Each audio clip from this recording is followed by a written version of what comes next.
নারায়ণগঞ্জ সদর উপজেলার ফতুল্লাধীন কায়েমপুর এলাকায় চলছে রমরমা মাদক কারবার।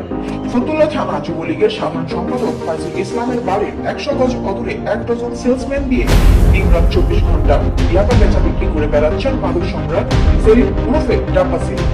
5 আগস্টের পর আইন শৃঙ্খলা পরিস্থিতির অবনতির সুযোগ নিয়ে পিসিবি পণ্যের মাদক ক্রেতাদের বাড়ি ঘুরিয়ে মাদক সরবরাহ করছে 1 ডজন মাদক মামলার এই আসামি। সূত্র বলছে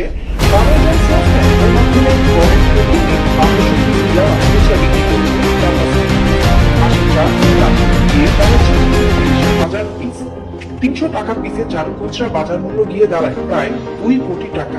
এই মাদক স্পট দিয়ে এভাবে গত 6 মাস ধরে ফতুল্লা কায়েমপুর সঙ্গে ঠেলে দিয়ে কোটি কোটি টাকার অবৈধ সম্পদ করছে কুখ্যাত মাদক সম্রাট ডাব্বা সেলিম।